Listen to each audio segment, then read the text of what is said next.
Assalamualaikum warahmatullahi wabarakatuh. Kita akan melanjutkan pembahasan kita tentang digital certificate, di mana di video sebelumnya kita telah membahas tentang digital signature. Nah, sekarang apa hubungan antara keduanya ini? Antara keduanya ini kira-kira yang memiliki kedudukan paling tinggi itu siapa di antara DS atau DC? Saya singkat dengan DS, digital signature, atau DC, digital certificate. Oke, akan kita lanjutkan dulu. Nah, apa itu digital certificate? Kalau kemarin mungkin kita telah mengetahui bahwasanya kalau untuk DS itu adalah sebuah tanda tangan, bisa kita analogikan sebagai tanda tangan manual di atas kertas pada sebuah dokumen. Digital signature itu sama, dia adalah sebuah tanda tangan digital yang kita bubuhkan pada satu dokumen.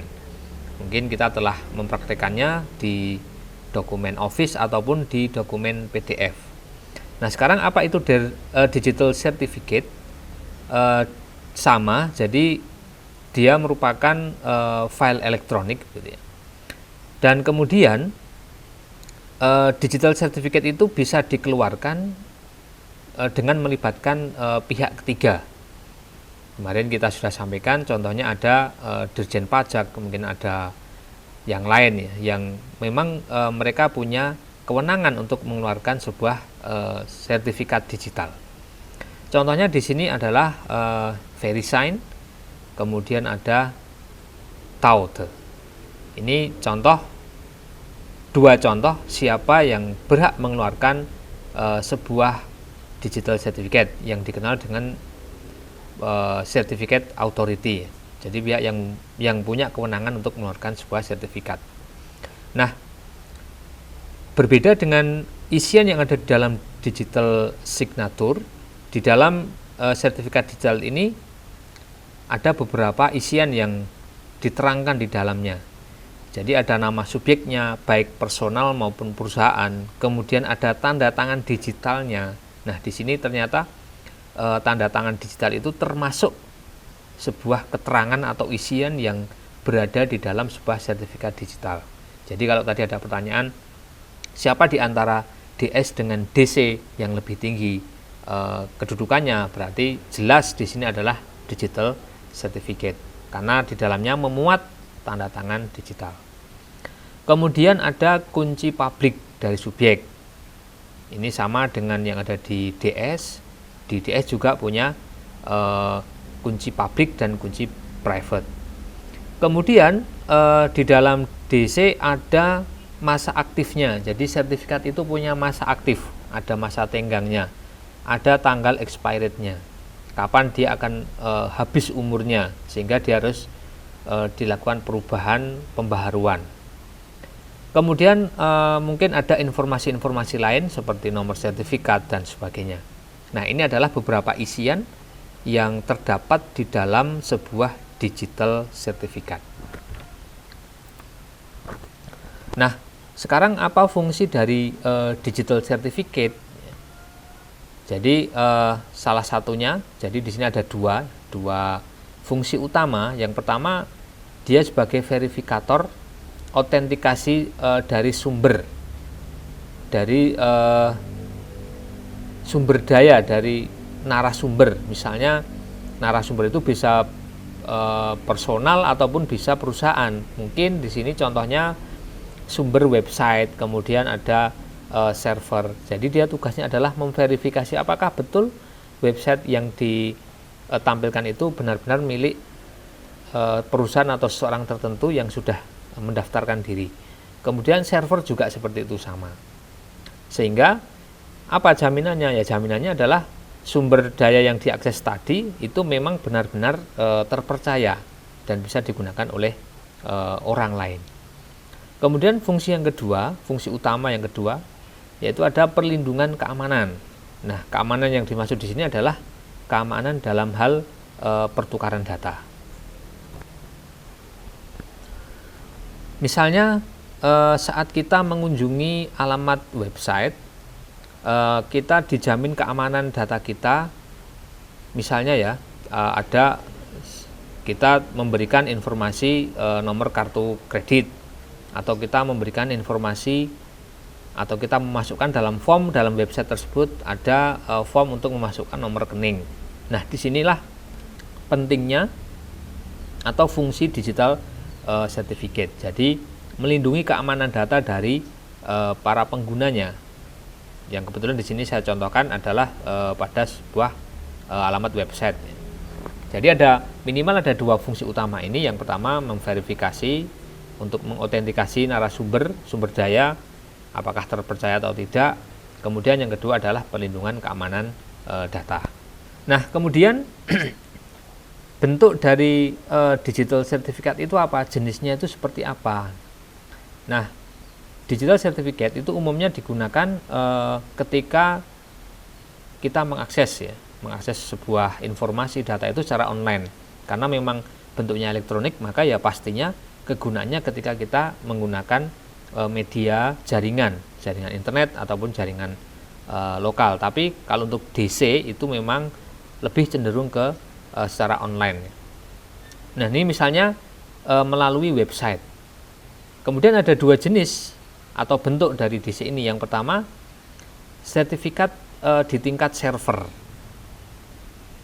Jadi di dalam sebuah server itu harus ada jaminannya keamanan terhadap informasi yang akan diberikan oleh pengguna. Ini di tingkat server. Misalnya apa? Website e-commerce, website perbankan. Sehingga apa? Ketika pengguna-pengguna itu memberikan sebuah informasi pribadi, personal, seperti tadi sudah kita contohkan, kita memasukkan nomor rekening, alamat rumah, kemudian mungkin nomor kartu kredit dan sebagainya, itu ada jaminan keamanan. Sehingga di mana keamanannya? Di tingkat server ini. Karena apa? Data-data tadi yang kita masukkan oleh pengguna itu akan disimpan dalam sebuah server. Nah, disinilah jenis yang pertama atau bentuk yang pertama dari sebuah digital certificate. Kemudian pertanyaannya, pernahkah menggunakan dua contoh website tersebut? Misalnya kita pernah menggunakan website e-commerce untuk berbelanja online, atau mungkin kita menggunakan website perbankan untuk melakukan transaksi dan sebagainya. Pernahkah kita menggunakan dua contoh website tersebut? Kemudian pernahkah memberikan informasi seperti nomor rekening, kemudian nomor CC? Kemudian pernahkah melakukan transaksi dan kemudian melakukan transfer jumlah uang melalui website tersebut? Dan yang terakhir pertanyaannya adalah kenapa Anda percaya dengan website tersebut? Nah, tentunya di sini walaupun kita tidak mengetahui teori tentang digital certificate, paling tidak nama alamat sebuah website itu sudah merupakan bentuk dari tampilan keamanan untuk para penggunanya. Misalnya saya contohkan instansi www.instansi.co.id.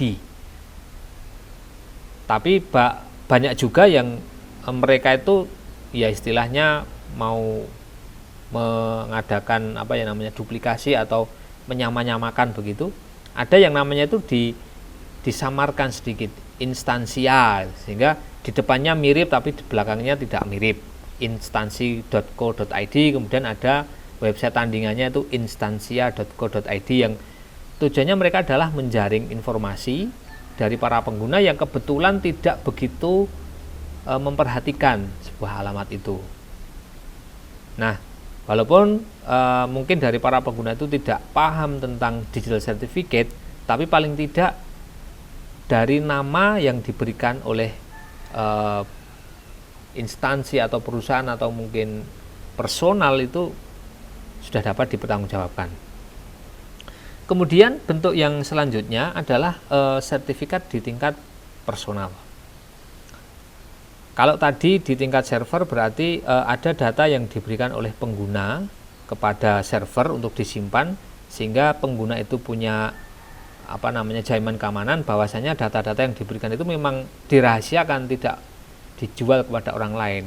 Nah, yang kedua ini adalah sertifikat di tingkat personal. Jadi artinya ini lebih merujuk kepada pengelolanya yang mempunyai instansi atau administratornya. Sehingga apa? Tugasnya dia itu adalah memvalidasi kepada para pengunjung. Bisa saja dengan cara membatasi akses terhadap websitenya. Misalnya saya punya website abc.co.id.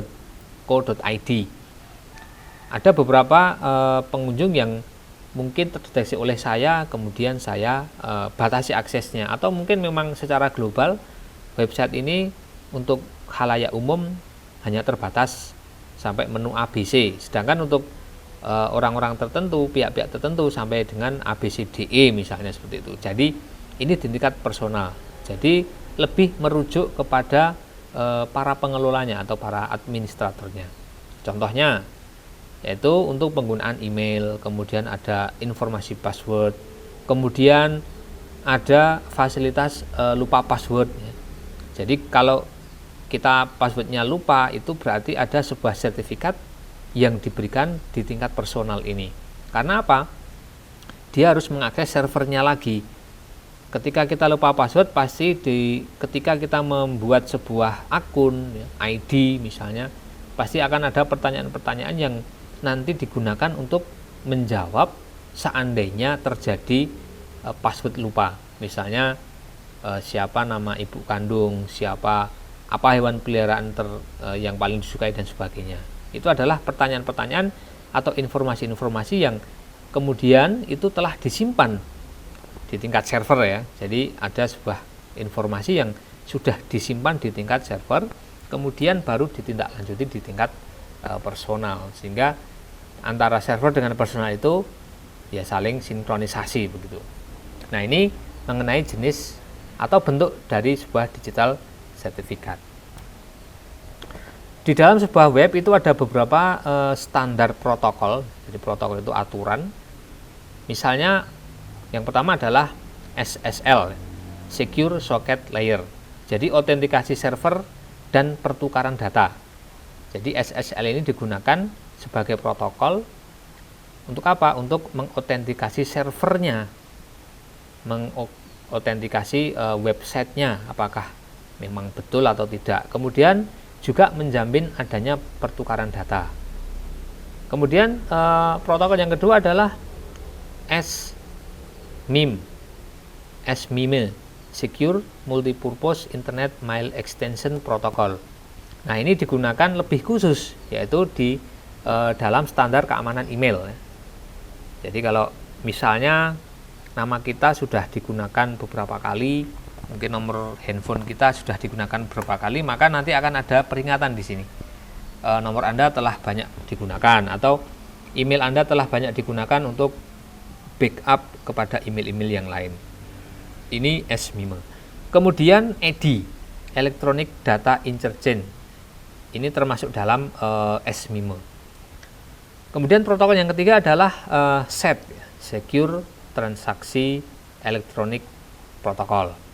Itu penggunaannya ini untuk keamanan di bidang pembayaran secara elektronik ya. Jadi kalau tadi di depan, pernahkah kita menggunakan website e-commerce, website perbankan yang kemudian kita melakukan transaksi jumlah uang mungkin tidak hanya ringnya tidak hanya di bawah puluhan juta, tetapi bahkan mungkin ratusan sampai miliaran. Nah, disinilah adanya sebuah protokol yang akan menjamin keamanan terhadap transaksinya. Di sini dicontohkan transaksi pembayaran secara elektronis. Nah, kalau kita mengenal, kalau mungkin kita sekalian pernah berbelanja online, kemudian salah satu bentuk keamanannya apa? Menggunakan rekening bersama. Ketika kita klik beli dan kita disuruh membayar dengan nominal tertentu, maka sejumlah uang yang kita transfer tadi tidak langsung masuk ke rekening si penjualnya, tetapi dia harus transit dulu kepada pihak-pihak yang memang punya atau ditunjuk yang punya otoritas untuk melayani pembayaran. Jadi dia di pihak ketiga. Ketika barang sampai, barulah pihak ketiga ini menyampaikan uang dari si pembeli kepada penjual. Ini adalah salah satu bentuk keamanan dalam hal pembayaran secara elektronis. Kemudian yang keempat, protokol yang keempat adalah IPsec ya, Jadi Internet Protocol Secure Standard. Yaitu tujuannya untuk memverifikasi perangkat jaringannya. Jadi ini lebih kepada perangkat kerasnya di tingkat server maupun router. Jadi memang ini adalah gerbang pertama ketika akan ada data masuk atau data yang akan keluar. Jadi ini adalah 4 protokol standar yang mungkin digunakan, ya bukan mungkin tapi memang seharusnya ada ketika kita akan terhubung dengan sebuah komunikasi secara online. Jadi ada SSL, ada SMIME, ada SET, kemudian ada IPsec ini. Nah, contohnya sebuah digital certificate yang telah disematkan pada sebuah alamat website. Mungkin nanti bisa dibuka bedanya apa HTTP dengan HTTPS ya. Jadi untuk menjamin keamanan para pengguna yang mengunjungi sebuah website itu memang ya harus ada pengamanan ya. Jadi kalau dulu HTTP ya, Hypertext Transfer Protocol ya. Nah sekarang ada tambahan S-nya. Apa itu S? Secure. Ini ada 2 contoh tampilan website dari Blogspot ya, sama-sama dari Google. Ini dulu yang atas ini diambil di tahun 2013, kebetulan masih ada contohnya. Nah, di sini ada gambar, kalau kita amati ada gambar gembok ya di sini yang tidak terproteksi. Kemudian di yang kedua ini dia sudah ada proteksinya dan namanya pun beda. Ini kebetulan terblokir dengan warna merah. Di sini tidak ada S-nya, jadi sehingga di sini tulisannya itu HTTP begitu ya. Seperti ini. Jadi tidak ada secure-nya, sehingga di sini tampilannya gemboknya adalah gembok yang disilang, artinya tidak punya keamanan. Connection is not secure. Sedangkan yang di bawah ini adalah verified by Google Trust Services. Nah, ini dua contoh, salah satu keamanan terhadap data yang mungkin nanti akan diakses atau yang akan diberikan oleh pengguna. Nah, kemudian perbedaan antara digital signature dengan digital certificate itu apa? Di sini ada 2 orang yang akan melakukan transaksi data begitu, Painem dan Paijo. Nah, si Painem ini akan mengirimkan pesan digital kepada Paijo. Nah, kemudian Painem ini akan membentuk 2 buah kunci, namanya private key dan public key gitu ya. Jadi private key itu pasti akan disimpan oleh si Painem itu sendiri, dan public key itu akan di launch, akan diberikan kepada siapapun yang akan memperoleh pesan ini. Kemudian dengan private key-nya si Painem akan mengirimkan pesan kepada Paijo. Dengan public key yang telah diberikan juga oleh Painem, maka si Paijo ini akan memverifikasi tanda tangan digital dari si pengirim, yaitu Painem. Apakah betul ini pesan itu memang benar-benar berasal dari si Painem itu. Jadi Painem send message to Paijo, then Paijo verified digital signature using public key. Untuk memastikan apa, ketika pesan disampaikan itu tidak ada penyelewengan, tidak ada perubahan ketika ditransferkan selama perjalanannya dia ke Paijo.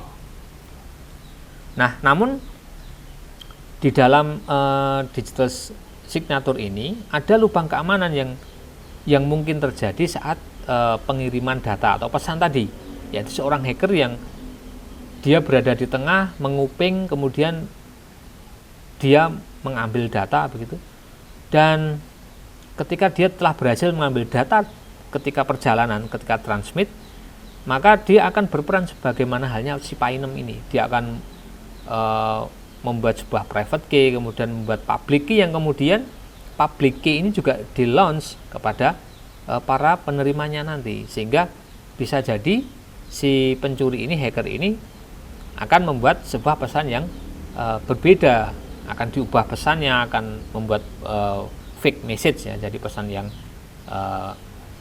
samar gitu ya. Ini yang terjadi ketika dalam digital signature. DS itu tidak sepenuhnya menerangkan kepemilikan yang sebenarnya. Jadi si Pak Ijo ini walaupun telah memverifikasi siapa pengirimnya, tetapi tidak menerangkan sepenuhnya ya. Jadi tidak betul-betul oh itu dia si Pak Inem. Kemudian DS juga tidak sepenuhnya menerangkan kepemilikan dari kunci pabriknya. Karena di skenario ini bisa diperlihatkan bahwasanya pabrik key itu juga kemudian bisa diduplikasi, dibuat ulang oleh seorang hacker. Nah, kemudian apa yang terjadi? Di DC lah yang nanti merupakan sebuah solusi. Nah, ini yang terjadi dalam DC.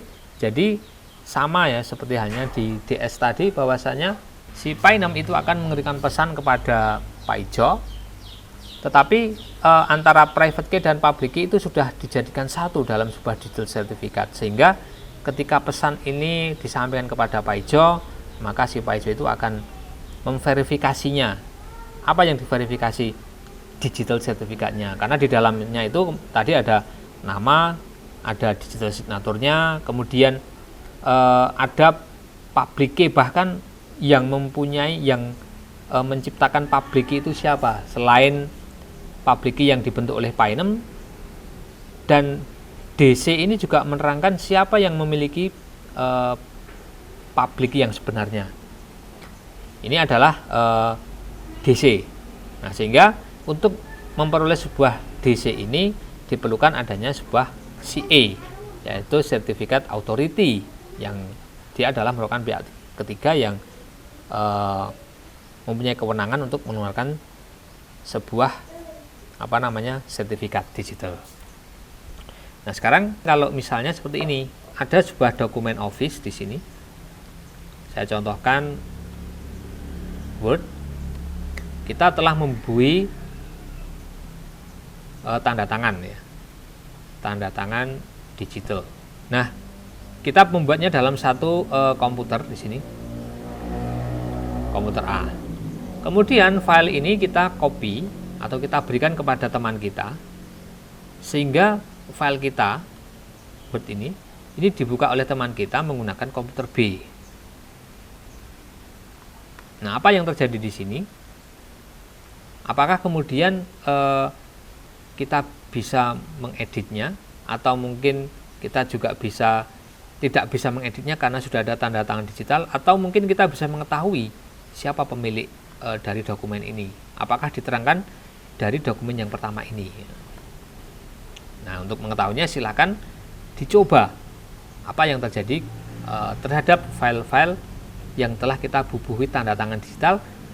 Dan ketika kita membuat tanda tangan ini, ternyata ada pilihan, ada third party yang mungkin kita libatkan, atau bisa juga tidak. Jadi no third party, tidak ada pihak yang ketiga, sehingga kita hanya lokal saja. Nah, ketika lokal seperti ini, apakah nanti file yang telah kita bubuhi dengan tanda tangan digital ini akan tetap aman untuk kita buka di komputer yang lain? Nah, ini menjadi pertanyaan besar. Nah, sehingga akan ketahuan apa beda DS dengan DC dengan contoh pembuatan dokumennya seperti ini. Baik, mungkin saya kira ini penjelasan tentang digital certificate dan perbandingan antara digital signature. Semoga menjadikan manfaat. Sampai ketemu di pembahasan selanjutnya. Assalamualaikum warahmatullahi wabarakatuh.